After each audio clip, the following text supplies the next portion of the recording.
Okay, and I swear this is the last question. So I love you so much, though. I just enjoy this so much. Okay, so my process is the focus wheels. I was working on because I read the Vortex book, which is awesome, and so I've been practicing certain focuses. But I think what's best for me, what I feel best with, is whatever I'm inspired to do that day for me is what I should do. And then I don't need to do 30 days of this or 30 days of that. I just need to do whatever I feel on a daily basis. You see, in the same way that when Esther first began receiving us, she wasn't receiving us in this way. She was receiving us through typing. And she already was a very fast typer. She had won contests at 120 words a minute. So she was really good on the keyboard. And so when we began flowing through her, she could keep up with us pretty well.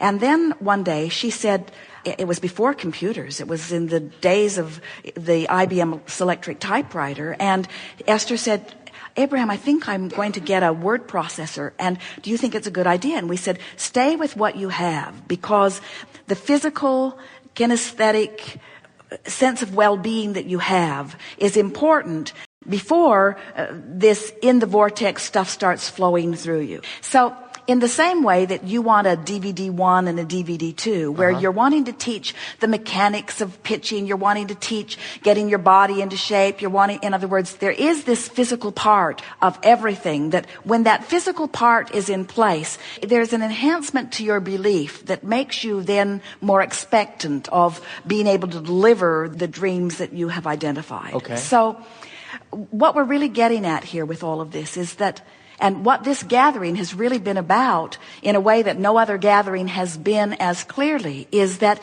yes, you are vibrational beings first and foremost. But yes, you are here in this physical body with enormous reason. And yes, in this physical body, you are causing an expansion of the whole of that which you are.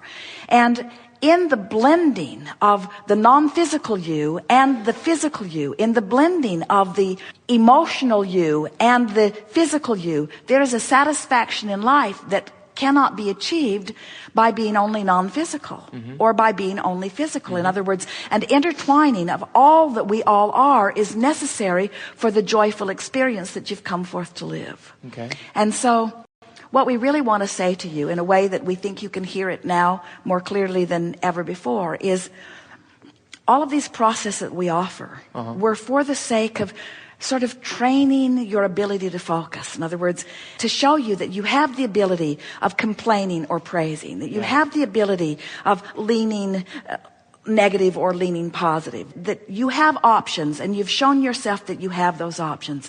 But now, the emphasis that we are really encouraging to you, and we spoke about this earlier, is use any excuse in the world that you can to get in the vortex. Don't stand outside the vortex with your issue, determined that you're going to fix this issue so that you can get in the vortex. Instead, use anything, and you have endless things. That's what the dolphins are about for you. They're showing you, look, you're in the vortex. Look, you're in the vortex. Look, we're in the vortex. Look, this is the vortex. Look, this is the vortex. Use anything and everything that you can to get into the vortex. And then everything else will take care of itself. Okay. If you let your undivided attention and your dominant intention, the thing that matters more to you than all other things put together, to get in the vortex, to consistently get into the vortex, and to milk it when you're there. Okay. If you let being in the vortex be what matters most, all of those problems that have produced all of these solutions will appear to you, in other words. And it takes the trying out of it, because you don't have to try to get in the vortex when you swim with those dolphins. No way. There's no effort there. You're just in the vortex. But there's something in this physical world that says, because it's easy, or even more, because it's joyful, you must not be paying enough price. You're supposed to suffer. You should get on that pitching mound and pitch until your arm aches. You should get on that focus wheel that Abraham has offered and practice it until your mind is numb. In other words, you should do all of these exercises. You should suffer your way into the vortex, is what humans want to say. And we say, no, just get in the vortex. Use the easiest thing in the world that you can to do, to get in there, focus, think it, do it, drink it, whatever it is, get in the vortex, get in the vortex, get in the vortex. And as you consistently do it, it is our promise to you that the universe will deliver to you the path to all the dreams that you have dreamed. And then we want to say it's the path that is the exciting part. In other words, if we could just zap you with success and boom, you're there, you'd be sitting in another audience with your hand up. I went through the eye and I experienced the light and now I'm bored. In other words, it's an ongoing process. It never ends. Stir it up, put it there, find your way in, love it. Stir it up, put it in, find your way there, love it. It's a never-ending process, you see. How can I trust it more? By... No, because seriously, because I mean, like I said, the doubts or the thoughts, obviously the practice thoughts of blah, blah, blah, blah, still come in every let us once put in a while. it to you this way. You've got no choice. Okay. Because it is what it is. Yeah. And it's not going to get squirrely on you. It's going to consistently show you the same thing over and over and over again. So what your question really was is, Abraham, how much emotional discord do you think I can tolerate? That's what that question was. Okay. How much negative emotion do you think I can take? And we say, well, we think you're pretty resilient. Yeah, totally. I don't want to be resilient anymore. I want to get in the vortex. Then swim with the dolphins. Cool. I just tell you what, Abraham, man, Esther, Jerry, Mike, Karen, Andrea, Dan, this is like the best thing of the best, and I just appreciate it. We're all in totally. this together, aren't we? Oh, yeah, big time. Yeah, I love you. Thank you.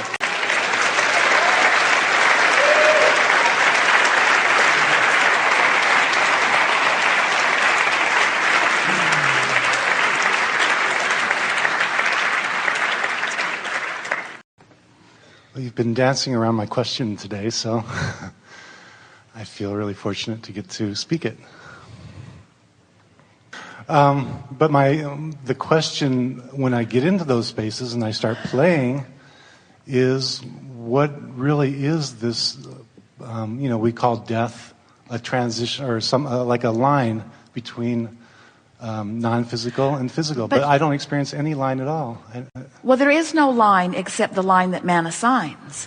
Now, many people have a hard time with that because they say, oh, Abraham, come on, don't tell me that there's not a difference between my friends who are dead and my friends who are alive.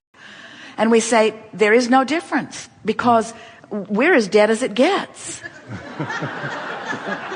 We're as dead as it gets, and we are full consciousness, and you have access to the fullness of them. Now, we know you can nitpick and quibble over them not being focused in their physical body, but as you blur these lines of distinction that man has put there between what you call the physical world and the non-physical world, that's what we attempt to do as we talk about vibrational reality and reality. We want to blur the lines between what you're calling reality and vibrational reality because, yes, it hasn't manifested, and you can't maybe see it, smell it, hear it, taste it, touch it, but it exists vibrationally. So as you begin thinking vibrationally and feeling vibrationally, which means feeling emotionally, and tuning yourselves by virtue of your emotions more into compliance or alliance or alignment or resonance with who you really are, you're going to just have the most wonderful physical experience, because to be in a physical body and in sync with that source energy makes every conscious moment indescribably delicious. Yeah, so that's exactly what I'm experimenting with, and it's probably I'm getting some answers as I'm speaking, but when I look out from the vortex, I don't see myself dying. I don't see myself having that experience. That's because from inside the vortex, you know the eternalness of your being. In other words, inside the vortex, there's no shortage consciousness. Here's another way of looking at it. As you stand in your body in this time-space reality, and you know what you don't want, so you know what you do want, you're putting things in this vortex, this vibrational reality, that you may live out over many hundreds of lifetimes. Here's an easier way for you to hear it. this generation, as you are living today, through your awareness of what's going on your planet, are actually putting requests into your vibrational reality that Source is considering present tense. And now the present tense energies that are being born into your environment are coming with that knowing, with that expectation, with that belief. Talk about a generation gap. So it is accurate to say that what you are living now is setting the stage for future manifestations. But here's where the line is blurring, and we love that it's blurring for you in such a fantastic way. We call this vibrational reality present tense. Humans usually don't want to do that. They don't want to call anything present tense that hasn't manifested in a way that everybody can see it. That's what slows your science down so much. Not only does everybody have to see it, but everybody has to see it exactly the same way before they will call it factual, evidential reality, you see. And that slows you way, way down, because now you have to wait for all those people that aren't even interested in that to give their attention to it, you see. But if you will accept that when you put it into this vortex of creation and Source, the energy that creates worlds, including your inner being and all that you are, is already seated as present tense. If you can train yourself into the seeing it as present tense by being willing to feel it and not need to see it and hear it and smell it and taste it and touch it. Feeling it's enough. Like the woman who has arthritis in her hips, she says, Abraham, how can I have positive thoughts when I'm in so much pain? And we said, you can be in pain and feel fear, or you can be in pain and feel hope. And the vibrational difference between fear and hope is the difference between recovery or not. So this is sort of the same thing that we're talking about. Even though it hasn't manifested, if you can feel it, if you can know it, if you can feel it and know it vibrationally and emotionally, it has to manifest for you. It has to, and it will. We just want it not to matter whether it manifests or not, because feeling it is what you're reaching for anyway. And that's when you begin to blur the lines. In other words, in your hope or belief in a peaceful world, you no longer have to deal with war, because you have found what war caused you to ask for. And as you focus there and find it and find the relief of it and practice the relief of it, law of attraction can only deliver you to the peaceful world that you have conjured, you see. But someone who is still warring is going to find a war-filled world, and they're going to call you delusional. And you're going to have to be able to let them call you delusional without it jerking you out of the vortex. You're going to have to just know they just don't understand. They don't know. They don't see the big picture. They're still dealing in realities and in evidence and in facts. And I'm dealing in vibrational frequencies and who I really am. I've blurred the line. And so when I go way out there and I really blur that line in a strong way for myself, and then I go back and I put myself out of the vortex for whatever experiences, and to me it feels like way too much. Well, of course, that vortex keeps moving on you. It keeps moving to a pure and pure and pure place.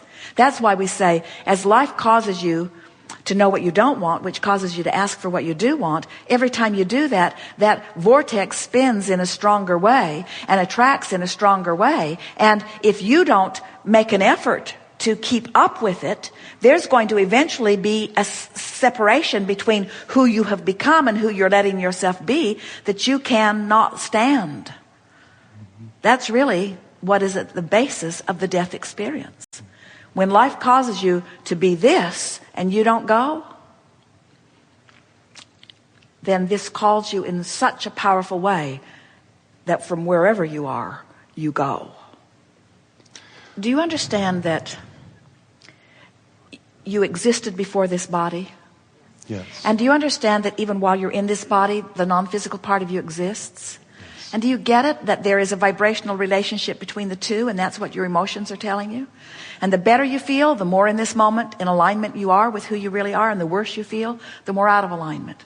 Well, as you get that, you know everything that you need to know, because you now know that there is a you that is expanding, and if you're going to feel good, you got to keep up. You got to keep up.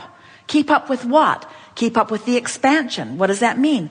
Keep up with the loving, positive end of every vibrational wave. I know what I don't want. The source within me knows what I do want and holds that ground for me. And if I step away from it, I'm going to feel less good. So what happens is, the longer you live and the more you put things into this vortex, the more you cannot bear it when you step away from who you have become. That's really what it means.